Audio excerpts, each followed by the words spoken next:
Nouvel épisode spécial élection. On va challenger tous les partis politiques. On avait reçu Georges-Louis Boucher, l'épisode qui est disponible sur notre chaîne YouTube. Aujourd'hui, nous recevons le président de Défi, François De Smet, dans ce nouvel épisode du Rendez-vous des Proprios, fait, réalisé, coproduit main dans la main avec Imovlan.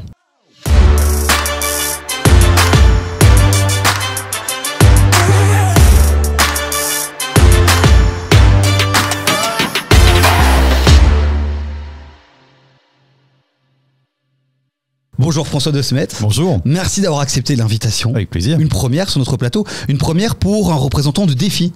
On a reçu Nawal Benamou, on a reçu David Leister. Aujourd'hui, vous êtes là et vous représentez vos couleurs, votre parti. Dans un instant, on va découvrir vos mesures, vos idées. On va les challenger. Face à vous, deux chroniqueurs, un nouveau visage qu'on a pu déjà voir lors de notre spécial Batibo.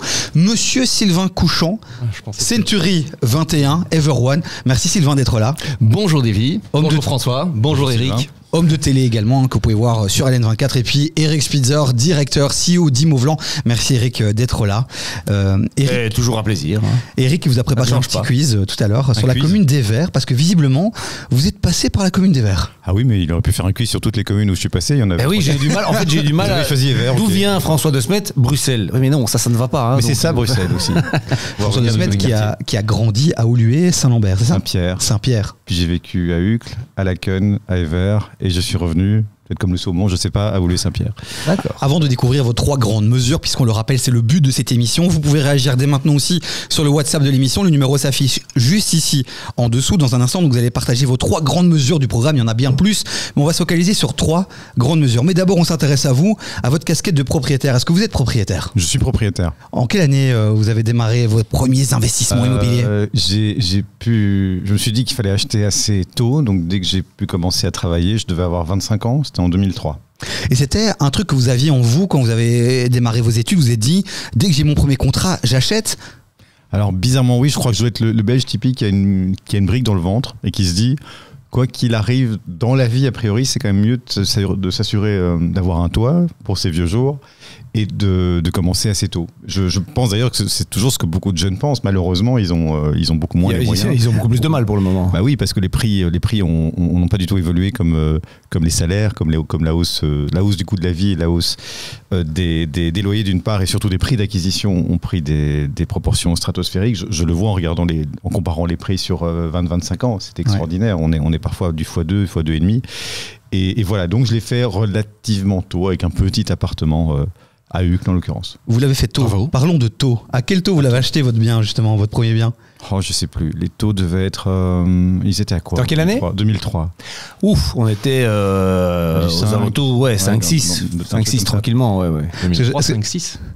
Bah, ouais, je sais pas, moi je t'ai pas né. Oui, si. Dans les années 90, c'était 8-10. Hein. C'est vrai que c'est pourquoi je pose cette question-là. On en parle dans chaque épisode, à chaque fois quasi. C'est vrai que les gens regardent beaucoup les taux. On a eu cette chance d'être à plus ou moins 1%. À un moment donné, c'est revenu à des taux. Tout le monde s'est emballé. On va pas acheter maintenant, on va attendre. Les taux sont élevés. Et puis quand on reçoit des gens qui ont acheté il y a quelques années, on se rend compte qu'en fait les taux d'aujourd'hui sont très très bien. Oui, bah les taux auxquels ont acheté mes parents étaient des trucs hallucinants. On était à 8, 9, 10%. Enfin, il y a eu des époques comme ça, on s'en rend pas compte. Mais les prix, par contre, étaient très bas. Oui. Là, ce qui est embêtant, c'est qu'on a des prix très très hauts et des taux qui restent moyens. Et donc les jeunes ménages, notamment, qui cherchent à acheter singulièrement à Bruxelles, restent très pénalisés. On va parler dans un instant de toutes les mesures que vous pouvez mettre en place pour aider justement à stimuler cet accès à la propriété. On continue à vous découvrir votre casquette de propriétaire. Ce premier bien, c'était quoi comme bien? Un appartement, une maison, un studio? Vraiment un tout petit appartement de 65 mètres carrés à Uccle, dans une toute petite copropriété de 2 étages. C'était le 2e étage. Je l'ai rénové gentiment moi-même. Et voilà, j'y ai vécu quand même 12 ans. Acheté à un très bon prix aussi pour la commune de Uccle. 83 000 € à l'époque en 2003. Ce qui était les prix en fait d'un bien. 1 200 € du mètre carré. Ce qui était les prix de l'époque. 250 € du mètre carré. Ça laisse rêveur aujourd'hui. Mais ça reste pas très grand. Ça reste un petit appartement de 65 mètres carrés avec juste une petite. Enfin aujourd'hui un 60 mètres carrés à Uccle, ça. Ah oui, je sais pas. Dites-moi ce que ça vaut. Moi je trouve que c'est le bon moment pour le revendre. En tout cas. Sylvain, moi je suis là.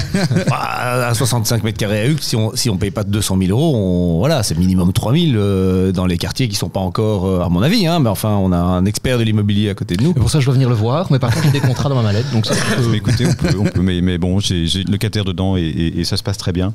Et c'est pas dans votre philosophie de vendre, on en a parlé un peu en off, vous dites, voilà, aujourd'hui vous êtes multipropriétaire, et vous dites, voilà, moi, c'est pas dans ma philosophie de revendre, je garde tous les biens dans lesquels j'ai vécu. C'est le côté philosophe-poète. Oui, alors d'abord, j'ai été locataire aussi, hein, donc je n'ai pas 10 appartements non plus. Mais je sais pas, c'est juste que j'en ai pas eu le besoin. J'ai fait une fois un investissement où j'ai acheté un code étudiant que j'ai revendu 4 ou 5 ans après, mais c'était juste parce que j'avais besoin de cash pour précisément acheter une maison avec ma compagne. Mais sinon, j'aime bien l'idée d'avoir une simple sécurité matérielle. En plus, je suis dans des secteurs où contrairement à ce qu'on pourrait croire, vous n'avez pas vraiment de garantie du lendemain. Donc, c'est bien d'avoir une marge de sécurité. Et puis, je crois être un propriétaire assez cool. J'indexe pas mes loyers. J'ai un loyer à Uccle, là, en l'occurrence, qui n'a pas bougé depuis carrément 6 ou 7 ans. Parce que je privilégie une relation simple et saine avec un locataire. J'essaye d'être très présent quand le locataire a besoin de moi. Et ça marche sur le rapport de confiance et j'ai jamais eu d'ennui locatif. C'est un peu ton côté libéral social. Oui, tout à fait. Voilà. Et si le locataire te paye pas, on l'expulse ou pas? C'est jamais arrivé. Peut-être parce que je suis un gentil propriétaire et qui prend soin de... Je trouve, parce que malheureusement, alors on peut parler des locataires qui sont pas toujours respectueux, mais je trouve que les propriétaires qui notamment mettent des taudis sur le marché, sont carrément parfois des marchands de sommeil, ou qui refusent d'investir dans la rénovation des biens, la rénovation énergétique, et qui forcent des locataires à avoir des factures hallucinantes, ne sont pas des propriétaires responsables. Ah non, mais ça, donc c'est clair. Là, clairement, je trouve que vous êtes propriétaire, un peu comme quand vous êtes entrepreneur, vous avez aussi une responsabilité sociétale. Absolument. Et donc, même s'il faut toujours la juste mesure entre la carotte et le bâton, et on a aussi aidé les propriétaires, notamment fiscalement, les aidant à déduire les investissements qu'ils font pour rendre leurs biens habitables avec un PEB correct, si un jour on arrive à harmoniser les PEB, parce qu'on peut peut-être en parler, de la même manière, je trouve qu'ils doivent être responsabilisés parce qu'ils ont leur rôle. Dans le tissu social et dans le fait que dans une ville-région où la plupart des gens sont locataires, le logement doit pas représenter un coût trop élevé par rapport au reste du coût de la vie. J'ai reçu un message de Nawal Benamou qui me dit « Bravo François ». Bravo, tu démarres très bien cette émission. Nawal Benamou, ministre du Logement, qui a aussi envie de tenir ce discours-là. On va parler tout à l'heure peut-être de grille de loyer. Parce qu'on est en direct. Mais Monsieur François, on va pas commencer à dévoiler les secrets de cette belle émission. Nawal est là derrière la cause. Voilà, je voulais juste dire, moi là tout de suite, parce qu'on parlait d'expulsion, de locataires qui payent pas leur loyer, etc. Mais souvent, les personnes qui veulent investir ont peur et posent cette question de savoir, ok, bon ben tiens, est-ce que quid du risque si le locataire ne me paye pas? Mais en fait, le taux de mauvais payeurs est assez faible en fait au niveau des locataires. Et c'est bien de le rappeler, et on va certainement en parler dans le dos des chroniqueurs tout à l'heure. C'est le moment de démarrer, de découvrir vos 3 grandes mesures pour l'immobilier en Belgique, pour l'accès à la propriété, peut-être pour autre chose. On va les creuser dans un instant. Ce que je vous propose, c'est de dévoiler votre première mesure. Ensuite, Sylvain et Eric vont la noter. Vous aurez l'occasion de développer, d'expliquer pourquoi cette mesure est importante pour vous. Et puis on verra s'ils vont corriger leur note, la diminuer ou l'augmenter. Quelle est cette première mesure, François ? Alors notre première mesure, ce serait de travailler sur un véritable pacte locatif. Plus précisément, et c'est une bonne transition, pour avoir une relation de confiance un peu plus forte entre les bailleurs, les locataires et les pouvoirs publics. Donc nous, on veut une sorte de triangle magique. Si vous êtes bailleur, vous pouvez entrer dans ce système de pacte locatif à plusieurs conditions. Si vous avez un bien qui a un PEB conforme, si vous enregistrez si évidemment vous faites enregistrer votre bail, et si vous proposez un loyer qui correspond à la fameuse grille indicative des loyers. Si c'est le cas, alors on propose que les pouvoirs publics vous offrent une garantie que vos loyers seront payés. C'est-à-dire qu'on alimenterait un fonds, une caisse publique, qui garantirait que à 50% en cas de défaillance du locataire, les loyers puissent être payés, et à 50% que ces pouvoirs publics aillent chercher eux-mêmes, en négociant par étalement auprès des locataires, les loyers impayés. Vous auriez aussi un accès immédiat à toutes les primes de rénovation style Rénolution. Ça permet de se dire, ok, je suis propriétaire et j'ai une forme... c'est un peu prendre le modèle des AIS mais l'extrapoler. J'ai une forme de garantie supplémentaire si je joue le jeu de la grille des loyers qu'on ne veut pas contraignante, mais qu'on peut imaginer indicative dans un pacte locatif qui met en triangle le bailleur, le locataire et les pouvoirs publics, voilà, j'ai une relative garantie que je vais m'y retrouver de toute manière. Bien sûr, ça a un coût pour les finances publiques, mais on fait le calcul que théoriquement, si ça permet un accès plus aisé à une série de candidats locataires qui n'arrivent pas à trouver de biens sur le marché, ça va aussi nous faire des économies sur la précarité, sur la gestion du sans-abrisme, etc., etc. Je vous interromps, François. On va découvrir la note d'Eric. Je vois Eric qui fait un peu l'amour. Oh, il a l'air un peu dubitatif, il doute, il n'est pas encore convaincu totalement. On démarre, on chauffe. Alors on a Eric qui nous met une note de 3. Moi je mets 3, une note d'encouragement. Tu peux montrer à la caméra, Eric, 3. Voilà. C'est 3 sur 5. 3 sur 5, pardon. 3 sur 5. Et alors Sylvain qui nous a fait des hiéroglyphes. J'ai mis un regard un peu étourdissant sur le principe du triangle. Je suis d'accord avec Eric, il y a de l'idée. Il y a de l'idée derrière, mais maintenant, pour le mettre en pratique, j'ai un petit peu plus de doutes. C'est le moment de challenger. Une note quand même, Sylvain. Une note de 1 à 5. 1, c'est pas ouf, 5, c'est incroyable. Je vais dire 2. 2 pour Sylvain. On verra après ce petit moment de débat et de challenge si vous allez corriger vos notes. Alors, une première réaction, François, Sylvain qui dit « J'ai des doutes sur la faisabilité », c'est ça ? Oui, exactement. En fait, donc moi, la première question, c'est j'entends PEB. Et donc, pour pouvoir remplir les conditions et que on vienne en aide aux propriétaires, etc., la première condition, c'est d'avoir un bon PEB. Enfin, un PEB qui est en relation avec les exigences demandées. Or, aujourd'hui, on sait que le PEB, il est en majorité à 50%, il est mauvais partout. Donc, en soi, les gens ont besoin d'être aidés en amont pour pouvoir atteindre, finalement, cette possibilité d'avoir cette aide de l'État. Donc ça, c'est le premier point. Et alors le deuxième point, la plupart du temps, les gens sont toujours avec des crédits donc en cours. Donc en pratique, aujourd'hui, si vous avez un mauvais payeur, même s'il y a un fonds qui intervient à raison de 50%, si vous ne pouvez pas aller dire à votre banque, excusez-moi, mais moi on ne paye plus que 50% de mon loyer, donc je vais vous payer 50% de mon crédit. Il y a un lien finalement de cause à effet, enfin, le lien ne se fait pas. Oui, et si je peux compléter avant de laisser François répondre, je trouve, moi, effectivement que la mesure semble vertueuse, mais ma question est qu'on ne risque pas, quelque part, de rater la cible en déresponsabilisant le locataire ? Parce que si on lui dit ne paye pas, de toute façon, c'est couvert à 50%. Évidemment, je force le trait.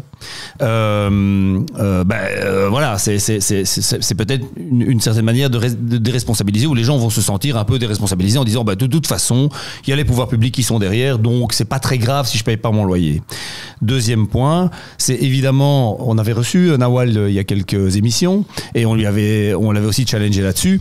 Et effectivement, ce fonds qui doit être alimenté, ça reste encore très très flou sur la façon dont on va l'alimenter, sur le montant que ça va représenter, la façon dont on va le financer. Donc voilà, c'était pour ça que j'avais ces interrogations par rapport à ça. Beaucoup de questions, beaucoup de points d'attention sur ce fameux pacte locatif. François, c'est à vous, il faut un peu les rassurer, nos chroniqueurs. Ah mais je pense pas que ce soit leur désavantage. Moi on peut d'ailleurs améliorer l'idée avec leurs suggestions. Il y a 2 éléments. D'abord le PEB et la rénovation, parce que c'est un gros sujet en soi. Nous avons un PEB qui pose tout de même question. Il est complètement inégalitaire d'une région à l'autre, d'un opérateur à l'autre. Donc il faut mettre de l'ordre. On a même fait tout un colloque, nous, là-dessus, chez les défis au Parlement bruxellois, sur l'harmonisation du PEB, parce qu'il n'y a aucune mesure, que ce soit une des miennes ou celle d'un des autres partis, qui peut tenir la route si on continue à avoir des PEB qui varient à la tête du client, ou qui varie selon le certificateur qui vient, ou selon le quartier ou la région. Or, c'est ce qui se passe pour l'instant. Or, ce PEB, comme toutes les mesures de logement, d'accès à la propriété, d'accès à la location, d'accès aux sources, au fonds de rénovation, dépendent d'une manière ou d'une autre du PEB de plus en plus. C'est impératif.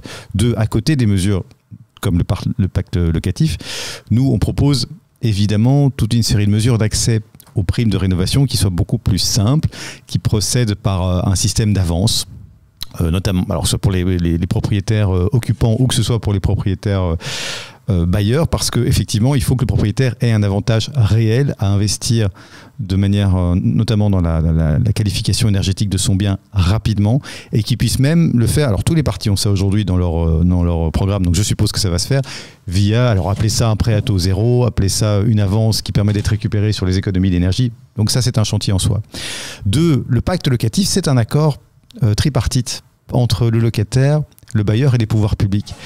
De mon point de vue, à terme, le propriétaire s'y retrouve, puisqu'il doit avoir une garantie in fine de retrouver 100% de ses arriérés. L'idée, c'est de dire, les pouvoirs publics vous payent 50% de vos arriérés locatifs tout de suite, et les 50% qui restent, c'est la convention tripartite entre le locataire, le bailleur et les pouvoirs publics qui fait en sorte que le locataire, qui ne sera pas déresponsabilisé complètement, doit s'engager dans un plan d'appurement contre la garantie qui n'est pas expulsée pendant ce temps-là, à payer sa dette. Et donc, voilà, c'est ça l'idée. L'idée, c'est d'être en support valable avec la politique du logement social qui ne fonctionne pas. Elle ne fonctionne pas parce qu'on n'arrive pas à construire assez de logements publics ou de mettre assez de biens privés pour avoir une fonction de logement social. C'est donc une manière, on cherche tous la manière intelligente de mobiliser davantage les biens privés pour des personnes qui n'ont pas nécessairement toujours les moyens d'acheter.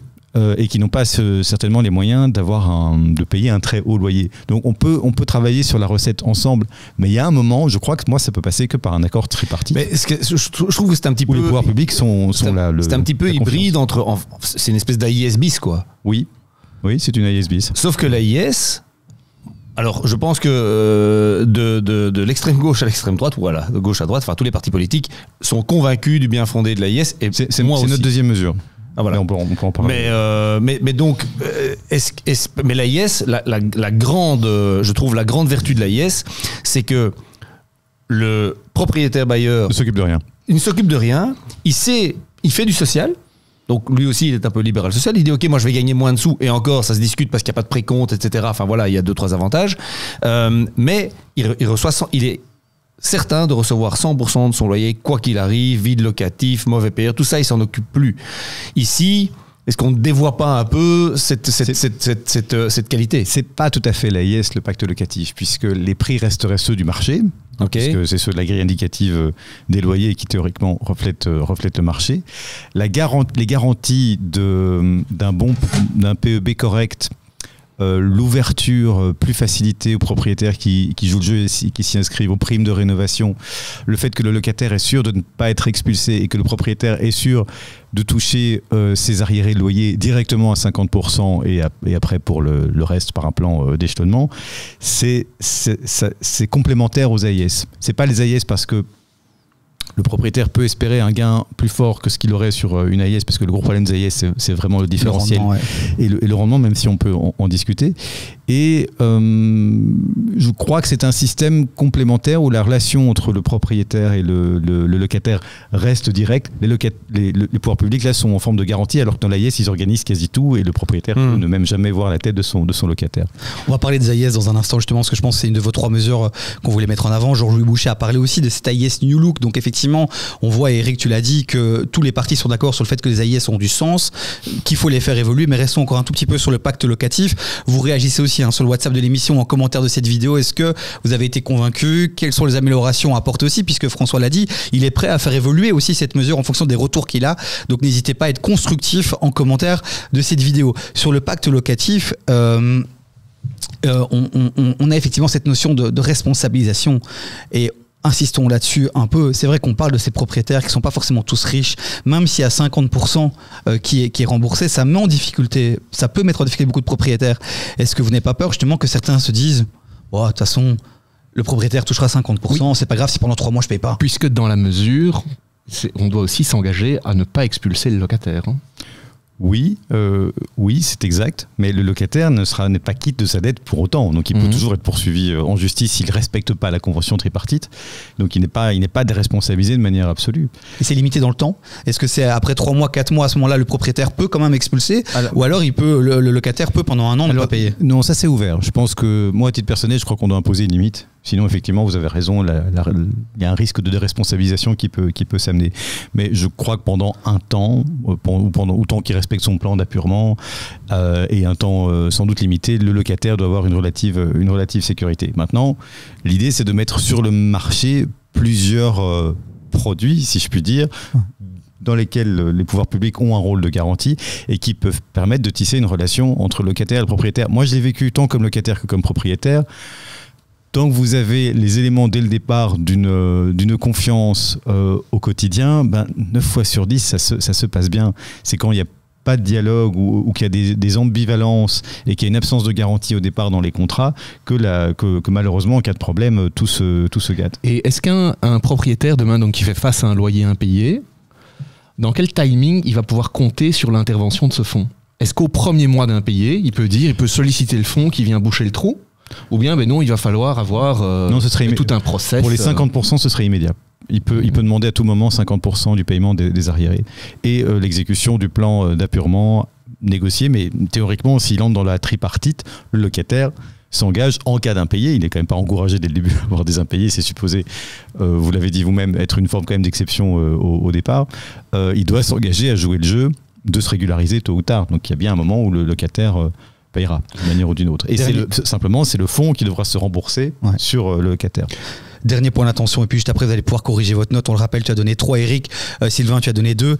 Un des points d'attention de Sylvain, c'était notamment par rapport au PEB. Vous dites que l'accès à certaines primes serait facilité dans le cadre de ce pacte, mais pour avoir accès à ce pacte, il faut remplir toute une série de conditions, dont le fait d'avoir un bon PEB. Mais si je veux avoir accès à mes primes pour avoir un bon PEB et j'ai pas le bon PEB, mais donc je rentre pas dans le cadre du pacte, ça peut coincer, non? On peut assouplir. Il faut un PEB de toute manière. Ça, c'est le minimum. Je dis ça parce que c'est pas encore tout à fait obligatoire. Vous avez besoin d'un PEB si vous voulez vendre, si vous voulez louer. Pour 2030, à Bruxelles. Voilà. Donc pour nous, ce serait... Vous ne pouvez pas entrer dans le système si vous n'avez pas de PEB du tout. Ok. Voilà. Maintenant, rationnellement, si vous voulez jouer le jeu, appâter des locataires qui sont d'accord de jouer la question... Il y a une sorte de cercle vertueux. C'est-à-dire que le propriétaire a quand même bien plus de chances de se retrouver avec des locataires qui vont payer leur loyer s'ils sont dans un bien qui est agréable, rénové, qui permet en sorte qu'ils ne dépensent pas des fortunes en économie, enfin en dépenses d'énergie. Et donc il y a une certaine logique. Je rappelle que dans notre système, ce que le propriétaire gagne, c'est un accès facilité et sans avance de fonds aux primes Rénolution, qui lui permet de mettre son bâti comme tout le monde est supposé le faire, même si je suis d'accord sur l'objectif, mais je ne vois pas comment on va y arriver, mais on peut ouvrir le dossier, de mettre fin aux passoires énergétiques en 2033 ou 2035. Mais voilà, il faut trouver des cercles vertueux qui permettent à tout le monde de vivre dans des biens qui ne soient pas des passoires énergétiques. En tout cas, une des choses positives, c'est vrai que quand on parle des AIS, on dit souvent que certains propriétaires sont frileux parce qu'ils perdent en rendement. On doit trouver des solutions. Et là, voilà une solution qui pourrait attirer de nouveaux propriétaires sur le marché pour offrir un logement à un loyer attractif. Je vous propose de corriger votre note ou pas, de la garder, de la diminuer, de l'augmenter. Avez-vous été convaincant, monsieur De Smet? On va le savoir. Eric Spitzer a l'air de mettre une petite virgule. On passe de 3 à 3,5. On augmente un peu. Voilà, 3,5 sur 5. Ça va. Non, mais je trouve que c'est effectivement. Moi, c'était un peu le. On va pas spoiler, mais je crois qu'il faut essayer d'améliorer la relation entre les locataires et les propriétaires. L'un n'est pas l'ennemi de l'autre. Et c'est vrai que si on fait ça, je pense qu'on va dans la bonne direction. Il y a encore des questions auxquelles il faut apporter des réponses. Merci pour l'encouragement. Voilà. Et on a un 3 de Sylvain, donc il passe de 2 à 3. 50% d'augmentation, on dit. Waouh. Sylvain qui aime beaucoup l'immobilier. Sylvain qui aime beaucoup son ardoise. Hein. Je vois qu'il aime la retourner. Parce que si on a encore quelques questions, comment est-ce qu'on fait des vies? On enchaîne sur autre chose ou bien écoute, garde-les. Certainement qu'on abordera plein d'autres thématiques tout au long de cette émission. J'ai pas assez de place en fait avec. On est qu'au début. Tu veux une deuxième ardoise? François De Smet en a une autre. Hein. Tu peux, si tu veux déborder sur celle de François. Moi, je peux pas les noter. Vous avez tout en tête. Je suis sûr de ça. Non, quoi, c'est mon ardoise. Écrivez sur mon bras si vous le souhaitez. Première mesure, le pacte locatif. Deuxième mesure. On va aller sur les AIS, comme ça on est dans la continuité de ce qu'on vient d'évoquer. AIS New Look aussi, comme Georges-Louis Boucher, mais c'est quoi votre AIS New Look pour vous? Alors, les AIS, je Je crois qu'on est à 8000 biens en région bruxelloise qui sont en AIS aujourd'hui. La philosophie est bonne, mais il y a trop peu de propriétaires qui osent entrer dans le système. On va juste rappeler François, excusez-moi, ce que c'est une AIS. Donc c'est une agence immobilière sociale. Il y a un épisode qui est disponible sur notre chaîne YouTube. C'est la possibilité pour des propriétaires de mettre leurs biens dans une agence immobilière sociale qui va s'occuper de plein de choses, notamment pendant 9 ans. Qui va s'occuper de tout. Qui va s'occuper de tout. La mise en location, et ça, c'est quelque part, c'est un complément aux logements sociaux qui ont très très mauvaise presse. Et voilà, les AIS, ce sont des privés qui décident de faire un peu de social en mettant leurs biens à disposition de ménages qui ont sans doute moins les moyens d'aller sur le marché libre. Et en échange de ça, ils ont des avantages, à savoir qu'ils n'ont pas à s'occuper de trouver un locataire. Il y a 100% d'occupation, il n'y a pas de vide locatif. Le bien est remis en état à la fin de la période de location. Il n'y a pas de précompte immobilier. Donc il y a toute une série d'avantages. Évidemment, le rendement nominal est moins élevé, mais il y a plein d'avantages. En gros, le propriétaire, 1, fait un peu de social, 2, touche moins de sous, mais paye en fait sa tranquillité parce qu'il peut dormir sous ses 2 oreilles. Et Georges-Louis Boucher qui a mis un de ses biens justement en AIS, son 2e appartement est en AIS. Et Georges-Louis est un grand social. Attention parce que ce sont aussi les contrats cadres, mais dans les faits on rencontre quand même des propriétaires vis-à-vis de qui les AIS commencent un petit peu à chipoter. C'est-à-dire qu'ils remettent en cause un petit peu le fait, c'était pas convenu à la base, tel type ou tel type de rénovation, puisque comme tu le disais Eric, il y a une remise en état normalement qui est chaque fois prévue par l'AIS, mais donc ils essayaient de faire porter malgré tout certains travaux à charge du propriétaire. Intéressant ça, monsieur De Smet. Votre AIS à vous, votre vision de l'AIS, ce serait quoi ? Pour l'instant, le problème c'est que dans certaines zones, notamment urbaines ou périurbaines qui peuvent être densément peuplées, il y a toute une série de quartiers où le rendement, ce que le propriétaire doit accepter de céder par rapport à un loyer qu'il toucherait sur le marché va jusqu'à 50%. Et là, je crois que psychologiquement, c'est une barrière extrêmement forte. Il y a peut-être encore moyen de se dire, aller jusqu'à 2/3 ou 60% de ce que le bien peut me rapporter, je peux faire le pas. 50%, vu l'état du marché qui fait en sorte qu'il y a une pression... il y a une pression énorme sur la location. Les propriétaires sont pas super incités à le faire, sauf s'ils sont très multipropriétaires, qu'ils ont une fibre sociale et qu'ils se disent, mon bien est payé, par exemple, et donc je peux me le permettre. Moi, il me semble, après pour avoir parlé avec beaucoup de gens qui ont mis en AIS ou qui ont voulu le faire, il y a une rigidité des critères qui est trop forte.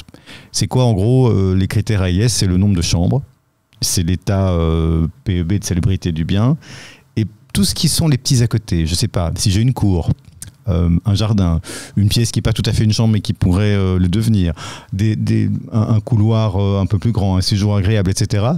En général, ça compte pour du beurre. Ce n'est pas dans la critériologie employée ne permet pas de mettre en valeur les atouts éventuels du bien. Ce qui fait en sorte que des propriétaires qui se disent mon bien il est quand même chouette, le quartier est sympa, la cour j'ai une cour ou un jardin exposé plein sud, ça la grille AIS s'en fout complètement. Et donc ça donne une série de situations où le propriétaire qui pourrait avoir envie de mettre son bien en AIS voit le différentiel entre le loyer qu'il pourrait, notamment à cause de ses avantages qui ne sont pas comptabilisés dans la grille AIS, et ce qu'il va avoir comme gain AIS trop forte, la différence va être trop forte pour qu'il puisse faire le pas. Donc assouplir cette grille et faire en sorte qu'on puisse y intégrer des éléments objectifs d'appréciation du bien pour attirer un peu plus le chaland propriétaire. 2, carrément en faire un produit d'appel et dire écoutez, si vous achetez un bien expressément pour le mettre en AIS, vous allez en retirer un avantage fiscal et on va vous faire une baisse sur vos droits d'enregistrement. Ça pourrait marcher parce qu'au fond, c'est de l'argent qui ne va pas dans les pouvoirs publics, mais les pouvoirs publics, après, vont permettre à plus de gens qui iraient sinon dans des logements sociaux de se loger à moindre coût. Donc il y a un calcul à faire, mais on peut imaginer une carotte fiscale pour faire en sorte que les gens qui délibérément achètent pour faire de l'AIS, ils soient encouragés. Alors à ce stade-ci, on assouplit les règles, on a une carotte fiscale. Quelle note on met sur cette proposition de Sylvain, j'allais dire non, de François De Smet? La carotte fiscale, on parle de combien finalement? On va en parler dans un instant, Sylvain, mets ta note, et puis c'est après, vous allez challenger. Respecte un peu le rythme. Tu es un élève dissipé, Sylvain. Pour ta première, je vais te mettre au coin, Sylvain. On a 4 sur 5, Eric est convaincu plus que jamais, et on a 3 sur 5 pour Sylvain. Question oui, mais on attend tous de voir, mais en tout cas sur le principe, on est tout à fait d'accord. Évidemment, il faut voir D'abord, je suis 100% d'accord évidemment sur le fait d'assouplir les critères parce que c'est très compliqué. Un bien n'est pas l'autre. Un appartement 2 chambres de 80 mètres carrés, tout n'est pas la même chose. Tout dépend de l'orientation, de la localisation. Est-ce que c'est dans un endroit très vert ou le long d'un boulevard? Voilà. Donc il y a déjà ça. Évidemment, il y a toujours une question fondamentale qui est la question financière. Je veux dire, quelqu'un qui investit dans de l'immobilier comme bon père de famille, hein, pas le grand spéculateur ou le multi-propriétaire. C'est pourquoi, en général, il a un certain âge, il pense à sa pension, il se dit, il faut un complément, etc. Donc, il y a l'aspect financier. Dans on va dire, l'acceptation collective, on dit, on doit avoir 10 mois sur 12. Parce qu'il y a 1 mois de vide locatif, et puis il y a de temps en temps un petit impayé par-ci par-là, des travaux à faire. Donc si on a 10/12e de son loyer, on est content. Donc ça fait plus ou moins 20%. Donc si on descend à 20%, quelque part on est... Théoriquement, on est bon. Ouais. Si on descend à 30%, ça va encore, parce qu'on paye la tranquillité, on ne compte pas le temps qu'on passe. En dessous, évidemment, on commence à se dire, on va quand même arbitrer, quoi. Donc il y a ça, il faut voir, et évidemment, les incitants fiscaux. Le problème, c'est qu'effectivement, 8 000, c'est pas assez, c'est largement pas assez. On a énormément de gens qui attendent encore dans des listes d'attente dans les logements sociaux. Donc évidemment, il faut inciter. Donc c'est pour ça que je suis pour. Après, c'est toujours la question... c'est la minute on rase gratis, façon de parler, en disant tout ça doit être financé. Les droits d'enregistrement, à combien, là, c'est la question de Sylvain, à combien tu veux les baisser? J'ai une réponse à ça, on les baisserait à 6%. Si il y a un engagement que le bien reste en AIS au moins 15 ans. Ok. Ce serait ça le plan. Pour les propriétaires c'est pour les propriétaires qui achèteraient spécialement pour mettre un bien en AIS. Ça va.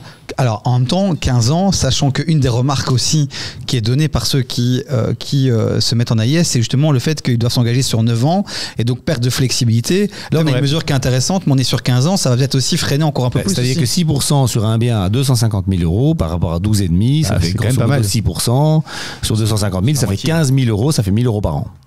C'est QFD. Donc on a 1 000 euros vente, l'avantage on l'a directement puisque les frais d'enregistrement, les droits d'enregistrement, on les paye tout de suite. Oui. Et donc quelque part on récupère par contre, bon argent. Ton loyer même en AIS, lui, il va quand même augmenter. Oui, il va s'adapter. Ça aussi, c'est une donnée d'ailleurs que j'ai oublié de vous dire, mais il faudrait, parce que là aussi c'est trop rigide. Faut quand même qu'à un moment les loyers même en AIS puissent suivre, être indexés par rapport au coût de la vie. Parce que nécessairement, si ça ne se fait pas, le différentiel entre les loyers du marché réel et le loyer payé en AIS va continuer à être en défaveur des propriétaires. Là, on parle pour les nouvelles constructions, on parle aussi potentiellement pour tout bien acheter. Pour tout bien ou j'imagine. Oui, bien sûr, pour tout bien acheter. Je ne savais pas que tu étais chez Défi, Eric, mais en tout cas, je le découvre. Tu connais très bien de bien neuf. Là, on parle de TVA, on parle pas de droit d'enregistrement, mais donc il y aurait une réduction de la TVA aussi alors pour un achat en neuf. On n'y a pas pensé. On va l'intégrer. Ça, c'est vraiment la remarque du mania de l'immobilier qui résonne en prix du logement neuf. C'est normal, mais la plupart des transactions, quand même, et à mon avis, la plupart des gens qui mettent des biens en AIS sur le marché, c'est du vieux bâti. Quand on parle d'immobilier, moi je dis toujours pourquoi est-ce que finalement les politiques ne nous sondent pas. On est là pour ça, justement, pour essayer d'avancer et de trouver des solutions avec vous pour pouvoir... Sachant que le gros problème, notamment à Bruxelles, c'est la construction de nouveaux logements de toute manière, qu'ils soient publics ou privés. De toute façon, je suis sûr qu'à partir de maintenant, François regardera toutes nos émissions et adaptera son programme aussi pour... J'irai voir ce que racontent les autres, effectivement. Mais en tout cas, par contre, j'aimerais bien le souligner, avoir un président de parti qui dit « on n'y a pas pensé », ah bah oui, je trouve ça. C'est pour ça qu'on est là, on challenge les idées, on les améliorera sur base de ce qu'on a. C'est très très rare et moi je suis venu pour réfléchir. Bon, Eric, Sylvain, on revoit sa note ou alors 4 sur 5? Moi en fait, donc pourquoi est-ce que j'ai mis le 3? C'est parce que encore une fois, je demande à voir et on verra un petit peu ce que ça donne, mais il y a un lien pour moi de cause à effet qui ne marche pas, c'est-à-dire qu'un investisseur, vous avez son coût d'achat. Le coût de la rénovation esthétique, puisqu'il y a des normes d'habitabilité qui sont à respecter. Aujourd'hui, donc vous avez des normes PEB, donc encore plus de travaux qui sont à faire. Et le rendement, le loyer, pour moi, ne suit pas si c'est un loyer AIS ou si c'est un loyer qui est fait en fonction de la grille indicative des loyers, quoi. L'investisseur, il s'y retrouve pas. le débat en tout cas continue en commentaire. N'hésitez pas aussi à aller voir cet épisode sur les AIS parce qu'on a soulevé la question du rendement également. Votre note, 4 sur 5, je pense que c'est déjà une belle note. Tu diminues, tu restes sur 4 sur 5, Eric? Sur 4 sur 5. Sylvain? Allez, je mets 3,5. Je suis de bonne humeur. Voilà. Dans une heure, vous serez à 4,5, peut-être à 5. La discussion, on sera à 5 dans Gros négociateur immobilier à côté. Bon, n'oubliez pas aussi que dans chaque épisode, on répond à vos questions. L'urne qui est devant moi, ce n'est pas une urne pour déposer des bulletins de vote. Non, ce sont vos questions qui sont dedans et dans un instant, Sylvain y répondra. Donc n'hésitez pas à mettre des questions en commentaire aussi pour les prochains présidents. Et comme François aussi passe un très bon moment avec nous, pourquoi pas revenir dans une partie 2, évidemment, du rendez-vous des proprios. Tant qu'on m'offre du café, Mais il y a encore une mesure, à mettre en avant. Quelle est cette mesure, François? On parle beaucoup de les deux mesures qu'on a mis en avant ici. Finalement, c'est de l'accès à la location. Mais je pense que beaucoup de gens voudraient pouvoir devenir propriétaires. Là, il y a quand même un frein qui reste gigantesque. Vous savez qu'on a fait une mini réforme fiscale en remontant l'abattage sur les droits d'enregistrement. Mais nous, on pense qu'il faudrait indexer cela. On va pas comme ça faire une réforme fiscale tous les 3, 4, 10 ans parce que parce qu'objectivement les prix augmentent. Pourquoi pas une indexation annuelle de ce montant qui est, je crois de mémoire, de 200 000 € à Bruxelles pour l'abattement. Oui. On pourrait indexer ce montant de manière annuelle pour que ça suive un peu plus le coût de la vie et que le gros problème de l'accès de l'immobilier étant le différentiel entre l'évolution des salaires, des revenus d'une part et l'évolution des prix, qu'elles soient un tout petit peu atténuer et que le pouvoir public prenne leur charge. Et deuxièmement, on pense qu'on pourrait carrément zapper les droits d'enregistrement sur les hypothèques. Parce que clairement, alors c'est pas des montants aussi énormes évidemment que les droits d'enregistrement sur les biens eux-mêmes. C'est 1%. Mais c'est pas rien, notamment quand il faut sortir quelque chose pour un premier achat parce que ça s'ajoute à tout le reste, que ce serait sans doute un encouragement à l'accès à la propriété. En tout cas, si vous jouez le jeu vis-à-vis de la location via les AIS, le pacte locatif, vous devez pouvoir aussi donner plus d'outils pour permettre aux gens de tenter de devenir propriétaires, notamment les jeunes couples, parce que moi je vois pas comment un jeune couple qui arrive ici sur Bruxelles peut se payer objectivement une maison par exemple. Ça devient impossible. Une note sur 5 pour cette mesure, donc c'est vrai qu'on n'est pas sur une grande mesure marketing, on va dire, je diminue les droits d'enregistrement à 3% comme en Flandre, on active d'autres leviers, mais qui peuvent aussi impacter. Vous préférez quoi, les amis? Ils sont revenus, les Flamands, hein. Ils ont augmenté. Ça prouve bien qu'il faut un système qui accompagne l'évolution du coût de la vie et qui ne soit pas en yo-yo entre un coup 12,5, un coup 3, un coup 5. Voilà. Eric, tu mets 3 sur 5 et Sylvain 3. C'est à vous de challenger maintenant François, puisqu'on me dit que je confonds parfois Sylvain et François. Vraiment désolé François si je confonds. Sylvain là tout de suite. Oui, mais voilà. Enfin, François est président, donc moi je suis flatté. Hein, c'est très bien. Tu es président d'un truc, non aussi directeur, CEO, administrateur, voilà. On est tous présidents de quelque chose. Qui n'est pas président de quelque chose? Eric, c'est bien, mais je trouve que ça va pas assez loin. En fait, le gros problème, me semble-t-il, on est 100% d'accord sur la problématique des primo-acquérants. Mais le problème aussi, c'est le fait que les banques, aujourd'hui, ne prêtent plus autant que ce qu'elles ne prêtaient au niveau proportion. Donc l'effort propre qu'il faut faire est important. Et pour un jeune couple, comme tu disais, ou quelqu'un, un isolé qui veut, comme toi, à 24 ans, devenir propriétaire, c'est très très compliqué parce que la banque prête 80%. Aujourd'hui, acheter un bien, on parlait de 83 000 €, c'était le bon temps. Maintenant, c'est quoi? C'est 200 000 € minimum. 20% de 200 000 €, ça fait déjà des sous, hein, ça fait déjà 40 000 € à sortir. Même si on prête à 90%, il faut sortir 20 000 € cash, plus payer des droits d'enregistrement. Alors même s'ils sont réduits, aujourd'hui ils ne le sont pas. Donc un jeune couple ou un jeune qui veut devenir propriétaire, aujourd'hui, doit avoir 35, 40, 45 000 € en cash. Oui. Qui a ça aujourd'hui? Sauf s'il a, comme je dis souvent, Tata Simone qui a donné une dringuelle ou voilà, on a une petite épargne, on a quelque chose, mais 35, 40, 45 000 €, on n'y arrive pas en général. Et c'est pour ça qu'il y a une telle pression sur le marché locatif. Parce que beaucoup moins de gens, et on voit avec l'augmentation des taux d'intérêt, mais il y a l'augmentation des taux d'intérêt et le fait que les banques ont moins prêté, fait que moins de gens maintenant sont en mesure de devenir propriétaires et se reportent vers la location.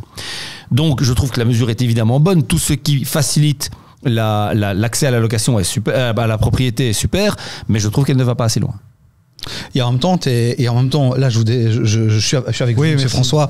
En même temps, quand on va trop loin, tu sors la question de mais comment on finance tout ça? On rase gratis. You're talking to me. Et là, maintenant, on a une mesure qui est justement mesurée. Et là, tu demandes d'en faire plus. Mais c'est jamais content. Je peux répondre directement. Le problème, c'est qu'on a un petit détail qui s'appelle l'état des finances de la région bruxelloise.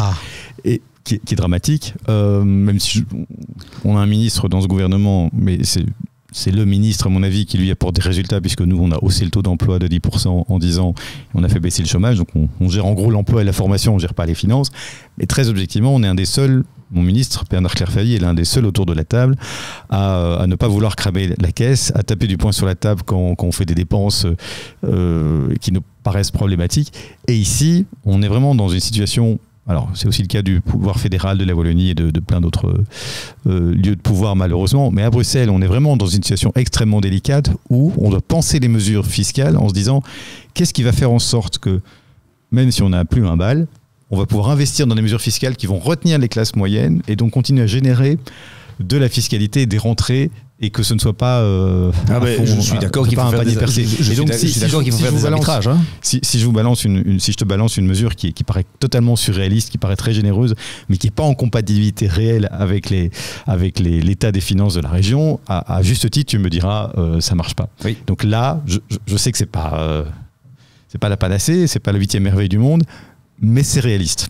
Okay. L'indexation, c'est réaliste. Et on indexe l'abattement de combien? Au prix de l'index. On suit l'indice santé chaque année. On le fait de manière, on le fait sur base annuelle. Sylvain non, dans l'idée, si, j'ai mis 3. Mais pourquoi? Parce que sur le fond, je pense que tout ce qui est donné est bon à prendre. Donc, tout ce qui stimule le marché immobilier de la vente, évidemment. Tout ce qui peut aider. Sylvain va être d'accord. Complètement. Par contre, je rejoins Eric sur le fait que c'est pas assez. Il y a aujourd'hui une obligation, encore une fois, on y revient, à mettre PEB et une rénovation énergétique qui est conséquente. C'est un Everest à devoir escalader pour énormément de gens. Il y a des gens qui ont acheté il y a 20 ans, mais il y a des gens qui ont acheté hier et qui aujourd'hui sont confrontés à devoir prendre en compte finalement cette rénovation énergétique alors qu'ils n'y avaient pas pensé avant. Et là maintenant, ça leur tombe dessus. Et donc en pratique, je trouve que ça devrait être assorti de gestes forts pour pouvoir justement atteindre ces objectifs PEB. Et je sais pas, il y a eu des idées de dire finalement un engagement de la part de l'acheteur quand on supprime, par exemple, si on supprimait ces droits d'enregistrement à devoir payer, mais à devoir l'injecter obligatoirement dans sa rénovation énergétique du bâtiment, ce sont des choses qui sont intéressantes, peut-être pas financièrement atteignables, parce que c'est clair que les droits d'enregistrement, c'est la panacée pour l'État. Elle peut être entendue par défi, cette proposition? Oui, tout ce qui va dans le sens d'un cercle vertueux qui va nous permettre de retirer le plus possible du marché des passoires énergétiques, parce que c'est de l'intérêt commun de tout le monde, locataire et propriétaire, occupant ou pas, est évidemment bénéfique, parce que sans ça, atteindre l'absence de passoires énergétiques dans les années 2030... Sans aussi, mais c'est aussi une question de main d'œuvre. C'est un autre sujet, mais on n'aurait même pas les matériaux, de main d'œuvre, de c'est un message à adresser aux jeunes. Si vous voulez être sûr d'avoir un job dans les 30 ans à venir, allez placer des pompes à chaleur, faites isoler des toits, isoler des murs. Mais pour l'instant, on n'a pas la main d'œuvre qui permettrait d'arriver à ce résultat. Oui, la main d'œuvre et les coûts de rénovation aujourd'hui. Oui, bien sûr. Mais certainement qu'on parlera peut-être des prêts à taux zéro ou des primes. On a pas mal de questions concernant justement le financement de tout ça, donc on va y revenir tout à l'heure. Oui, demain, un prêt à taux zéro, faut encore pouvoir le rembourser. Bon, on va en parler Sylvain. En tout cas, on a déjà teasé, n'hésitez pas à réagir. Il faut savoir qu'on a demandé à François de nous partager 3 mesures. Et évidemment, j'imagine qu'il y a d'autres mesures sur lesquelles on pourrait revenir et discuter. Malheureusement, on est pris par le temps. On reste sur la note sur votre note là, voilà. Mais je prends. Je pense que 3. C'est bien. Voilà. Juste peut-être petite parenthèse avant d'attaquer le dossier des chroniqueurs. C'est vrai que Georges-Louis Boucher pour le MR a parlé de la diminution des droits d'enregistrement à 3%. C'est réaliste pour vous ou pas?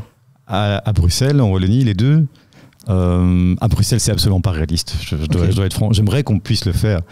Encore une fois, même les Flamands en sont revenus. Ce n'est plus à 3% aujourd'hui en Flandre, sauf erreur. Ils sont remontés à... Toujours en primo-acquisition. En primo-acquisition, c'est 3%.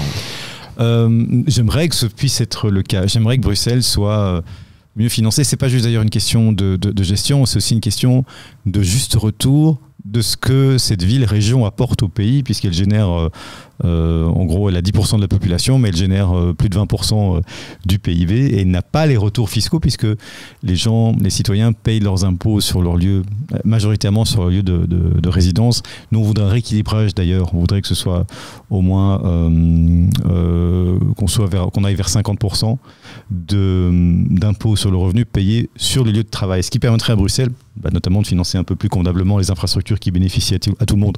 Style, par exemple un métro, si vous voulez parler des Verts, mais aussi d'avoir une politique plus courageuse pour permettre de garder ces classes moyennes, puisque le schéma qu'on connaît tous, c'est le jeune couple s'installe à Bruxelles, mais dès qu'il a un enfant ou deux et qu'il veut un petit peu de verdure, un petit peu de confort, cette classe moyenne fuit vers le Brabant flamand ou le Brabant wallon ou même plus loin, et Bruxelles s'appauvrit. Donc c'est ce cercle vicieux-là qu'il faut absolument rayer. Donc une diminution, oui, pourquoi pas, mais c'est trop tôt parce que les budgets ne sont pas là. Donc on a plutôt des mesures de transition, mais qui peuvent quand même tout de même être intéressantes. Sur la suppression du précompte immobilier. Diminution dans un premier temps, suppression, c'est une mesure du MR. Alors encore une fois, comment est-ce qu'il vous leur avez sûrement demandé évidemment, augmentation du taux d'emploi. On a la réponse. Ah, c'est ça. Et la réaffecte les budgets. C'est la réponse de Georges Louis à tout. C'est le taux d'emploi à 80%. Oui, je suis d'accord, mais il y a aussi des soins de santé à payer. Il y a une dette qui malheureusement est tellement forte pour tous les niveaux de pouvoir que nous endettons, nous, la Belgique, non pas pour investir, mais pour fonctionner. C'est quand même un peu embêtant. Il y a des pensions dont on ne sait même pas comment elles seront payées d'ici 10 ou 15 ans. Donc je comprends le côté on rase gratis. Le précompte immobilier, ce qui est sûr en tout cas, c'est contrairement à une idée reçue, on est certes champion du monde de la fiscalité sur le travail, mais on n'est pas si loin sur les charges sur l'immobilier. Et autant, moi, ça ne me choque pas qu'on globalise une taxation de tous les revenus du patrimoine et du capital, en déduisant même, pourquoi pas, tous les investissements que vous faites, notamment pour rénover les biens, les rendre conformes, etc. Autant la taxation du capital lui-même, je pense qu'on est arrivé un petit peu au bout. Et donc, le problème, par contre, du précompte immobilier, c'est sa grande injustice. Puisqu'on sait tous que le cadastre, le précompte, la manière dont le précompte immobilier est calculé aujourd'hui, d'un appartement à l'autre n'a absolument pas tenu compte des évolutions des quartiers, des surfaces, et que vous pouvez avoir des différences absolument hallucinantes d'un bien à l'autre qui ne se justifient pas. Et bonne chance pour trouver des politiques courageux pour mettre de l'ordre là-dedans. Moi, pour l'instant, j'en connais pas. Alors c'est vrai que peut-être les solutions seraient de supprimer carrément le précompte, ça évite de mettre une critériologie en place. Mais sur le précompte, vous allez faire quelque chose ou pas sur le précompte immobilier ? On n'a pas prévu ça dans notre programme, parce qu'on peut pas tout promettre. Et voilà, ça reste dans un instant, votre dossier, encore une dernière mesure qui a été proposée par Georges Louis, on veut votre avis rapidement. En 2 mots, les droits de succession, suppression, diminution. Les droits de succession, vous en faites quoi ? Je ne sais pas ce qu'en pense Georges Louis, je sais que les engagés veulent carrément les supprimer. On est sur de la diminution des droits de succession, je pense, voire suppression. Alors, en tout cas, c'était diminution des droits de succession. Réforme, parce que effectivement, maintenant, comme il y a beaucoup de couples de cohabitants non mariés, etc., il y a certains taux de succession qui sont complètement confiscatoires. 80%, ça c'est n'importe quoi. Donc, il parlait plutôt de remettre les choses à plat. Moi, je ne supprimerai pas les droits de succession parce que, contrairement par exemple aux engagés, je trouve que c'est un impôt qui a du sens, parce que si vous laissez il y a une profonde injustice au fait que des capitaux du patrimoine s'accumulent dans certaines familles et pas dans d'autres. C'est un rééquilibrage des injustices de vie. Par contre, comme les modèles de famille ont changé, qu'il y a beaucoup de familles monoparentales, qu'il est quand même rare de rester, malheureusement, en couple maintenant plus de 10 ans, 15 ans, 20 ans, que les familles se recomposent en permanence, ça a du sens lorsque vous voulez faire bénéficier votre succession de gens qui ne sont pas vos héritiers directs ou que vous n'en avez pas, d'arriver à des taux qui, à tout le moins, ne soient pas, comme tu le dis, confiscatoires. Donc, à installer une limite à, je sais pas, à 50% au moins. Objectivement, là, oui, parce qu'il faut accompagner, ou alors on dit carrément qu'on veut encourager le modèle de famille traditionnelle, comme les Allemands diraient Kinderküche et quoi d'autre ? Je ne sais plus. Église, enfants et cuisine. Non, on n'est plus là-dedans du tout. Et donc, tenons compte des évolutions de la société et permettons effectivement un allègement des droits de succession pour les gens qui ne sont pas en ligne directe, parce que l'évolution de la société est celle-là. Ben voilà, on a eu un petit retour de François sur les propositions, les 3 propositions de Georges Louis. On vous invite évidemment à aller voir la vidéo et comme à chaque fois à commenter parce que le débat continue après l'émission en commentaire et sur le WhatsApp de l'émission. Le numéro s'affiche juste ici en dessous. Il y a un petit quiz qui arrive, il y a la question, le temps presse. Donc on va aller très très vite. Rapidement les amis, votre dossier, vous vous êtes concertés. Ils ont choisi d'aborder une thématique qui va vous parler puisqu'on l'a déjà un peu finalement abordé. Bah, on l'a déjà abordé, Ouais. on l'a déjà largement balayé. Mais vous voulez mettre d'autres dossiers, notamment le moratoire, tout ça sur la table. Et donc c'est la relation propriétaire. C'est la relation propriétaire-locataire, parce qu'effectivement, il y a un partenariat, on en a déjà parlé, mais c'est vrai que moi, je voulais savoir, est-ce que tu trouves la relation entre le locataire et le propriétaire aujourd'hui au niveau législatif, au niveau légal, est-ce que c'est équilibré ?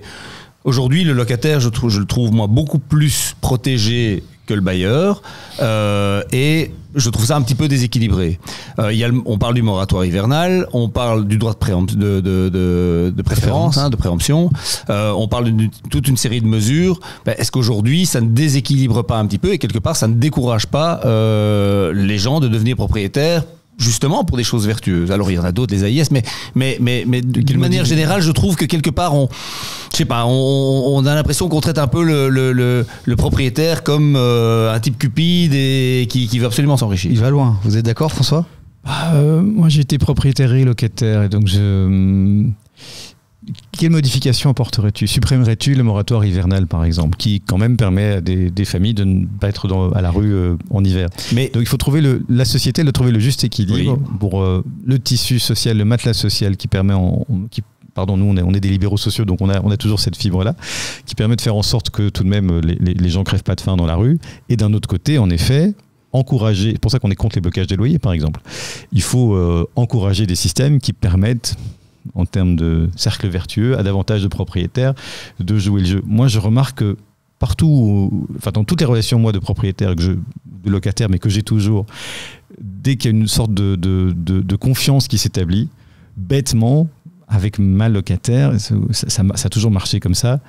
J'indexe pas les loyers, mais je n'ai jamais aucun ennui. Je pense vaguement qu'il y a un lien entre les deux. Elle prend soin du bien, précisément parce qu'elle peut se permettre de le faire, etc. Et donc oui, alors est-ce que c'est déséquilibré ?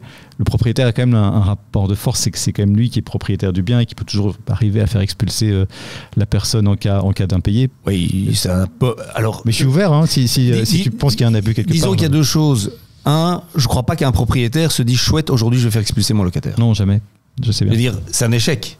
Je dis, le propriétaire, dans l'énorme majorité des gens, on ne parle pas des cas extrêmes, des marchands de sommeil qui sont, appelons un chat, des salauds. Je veux dire, exploiter la misère humaine en louant n'importe quoi. J'avais à 30 mètres de chez moi, à Scarbeck, un marchand de sommeil, c'était scandaleux. Aujourd'hui, cette maison est rénovée, elle est magnifique, elle est splendide. Mais ça a pris des années. Donc, ne parlons pas de ça. Mais aujourd'hui, un propriétaire qui loue son bien, qui met son bien en location, tout ce qu'il veut, c'est que ça se passe bien. Il veut juste recevoir son loyer. Pas tout le monde, je ne suis pas persuadé que tout le monde indexe. Voilà, donc c'est un partenariat, c'est une relation. Mais il faut aussi bien considérer que certains locataires ne payent pas le loyer ou sont pas très délicats. Je veux dire, n'entretiennent pas le bien, etc. Et donc, moi, je pense pas qu'un propriétaire se dit aujourd'hui je vais expulser quelqu'un chouette. C'est quelque part qu'il y est contraint et forcé. Or là, c'est un parcours du combattant. Personne n'a envie de foutre une famille sur la rue. Locataire, propriétaire, n'importe qui, je veux dire, voilà. C'est vrai qu'en faisant la promotion, entre guillemets, du moratoire hivernal sans évoquer la réalité des propriétaires, les propriétaires peuvent se sentir un peu mis sur le côté. Est-ce qu'il fallait pas aussi prendre des mesures aussi pour les propriétaires aussi, et pas uniquement ce fameux fonds dont on voit pas vraiment la couleur et dont on ne sait pas trop comment ça va être financé? Pour moi, il y a deux choses par rapport à ça, et puis je laisse répondre François. Il y a de nouveau la déresponsabilisation. C'est le 1er novembre, je force un peu le trait, hein, mais enfin on est là pour ça. Je peux ne plus payer mon loyer, c'est pas grave, je peux pas être expulsé pendant 6 mois. Est-ce que ça arrive, ça? Et deux, le fait qu'il y ait ce fonds dont on attend toujours un peu les contours et les détails et le fonctionnement, où on se dit t'es plus tellement obligé de payer ton loyer puisqu'il y a un fonds qui va se substituer. Et donc, vraiment, ça se passe j'imagine qu'il y a des gens qui sont malhonnêtes intellectuellement, hein, je veux dire. Voilà, Moi, je connais, non, bien sûr, mais je connais je connais bien la problématique des logements sociaux. Bah, c'est catastrophique, hein. Je veux dire, là, si on peut faire une petite parenthèse là-dessus, il y a des gens qui restent des années dans les logements sociaux, ils ne sont plus là, ils se séparent, mais on reste dedans, les enfants, ils meurent, enfin bref, c'est un bordel sans nom. Voilà, est-ce qu'il ne faut pas un tout petit peu plus mettre de pression et responsabiliser plus les locataires? Alors, c'est pour ça que, ou bien on considère que la relation propriétaire-locataire est un rapport de force, qui doit alors être établi avec des règlements très précis et très ennuyeux, ou bien on part sur la triangulation avec les pouvoirs publics comme garantie et arbitre d'une manière ou d'une autre. Donc je ne vais pas refaire mon truc sur le pacte locatif, mais je crois que ça fait partie de la solution. Sur les logements sociaux, je suis d'accord. On a notre collègue Joël Maison, qui est très actif sur la question du logement, a sorti notre projet en la matière qui a fait grincer quelques dents, puisque nous on est contre le logement social à vie. On pense qu'après 9 ans, théoriquement, on ne devrait plus avoir besoin d'un logement social, sachant qu'il y a 45 000 familles qui sont en attente. Ouais, c'est terrible. Ouais. Rien qu'à Bruxelles, et qu'on ne va jamais arriver à construire 45 000. Même toute la philosophie de construire des biens pour en faire du logement social, pour nous, doit à mon avis, être interrogée. Par contre, nous avons apporté, c'est pas une idée qui venait spontanément de nos partenaires, nous avons apporté, nous, le principe de l'allocation au loyer, que Mme Benamou a mis en place, qui évidemment est encore trop faible, ne bénéficie qu'à un trop petit nombre de personnes. Notre idée, c'est que si une famille a toujours besoin d'un logement, d'une aide sociale après 9 ans de son logement social, elle est bien sûr évidemment éligible à l'allocation au loyer qui l'accompagne tout un temps. L'allocation au loyer est meilleure pour nous que le logement social parce qu'elle, encore une fois, elle permet au privé de jouer davantage. Oui, juste pour aller un petit peu plus loin, parce qu'effectivement, je pense que par principe, les gens mal intentionnés, il y en a très peu. Mais dans l'idée, pour aller plus loin de ce pacte locatif et de cette triangulation, on voit ici qu'il y a des règles à respecter pour le propriétaire. Donc là, ça rejoint un petit peu ce que Eric disait. Donc on voit que finalement, il y a un PEB, il y a des normes d'habitabilité qui sont à respecter. Est-ce que dans l'idée de cette fameuse triangulation, est-ce qu'il y aurait des normes ou des critères auxquels le locataire, finalement, devrait répondre pour pouvoir prétendre au pacte locatif qui permettrait peut-être à un bailleur de se dire, oui, vis-à-vis de ces personnes, je sais que ma créance, je la récupérerai si jamais il y a un problème.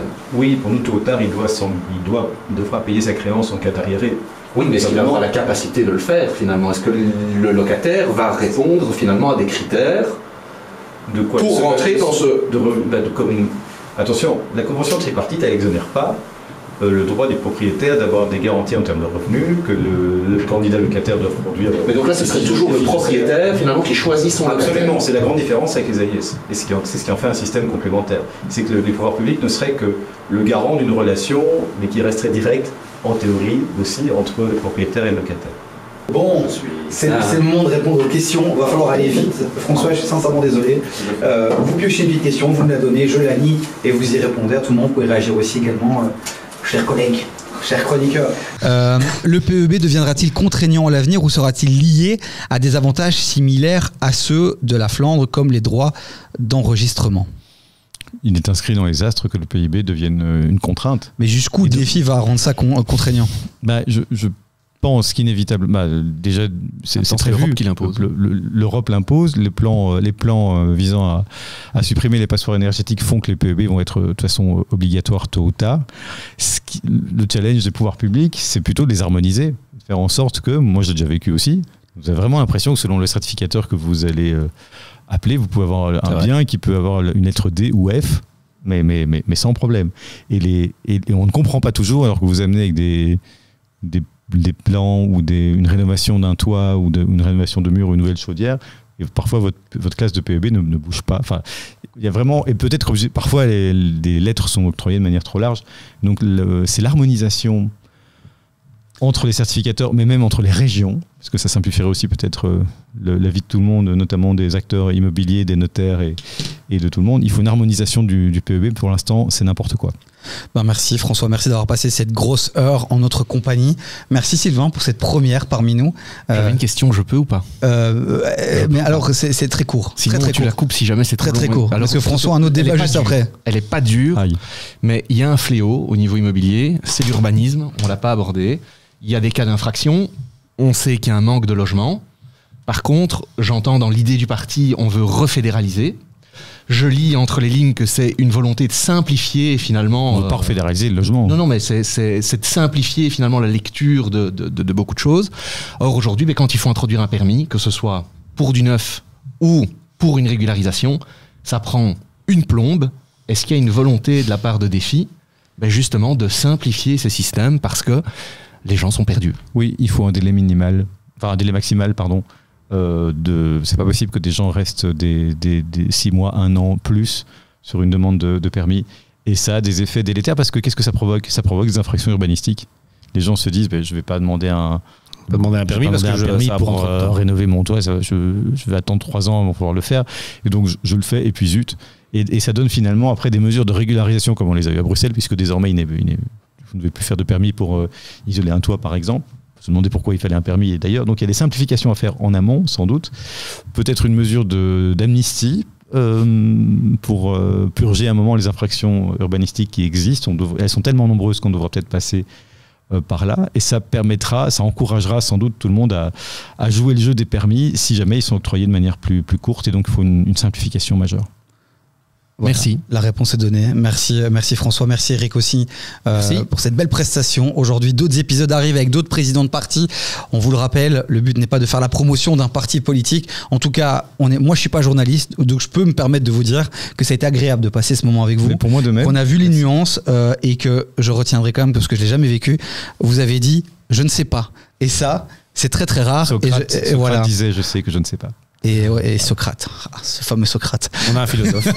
On a un philosophe. Bon, bonne campagne. C'était pas mon message principal, hein. J'ai dit d'autres choses que je... Mais oui, non, mais évidemment. De très belles choses, de très belles propositions. Le débat continue en commentaire, le débat continue sur le WhatsApp.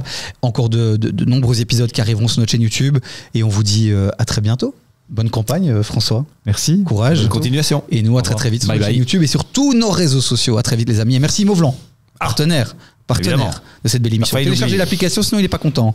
Téléchargez l'application. Ciao, ciao les amis.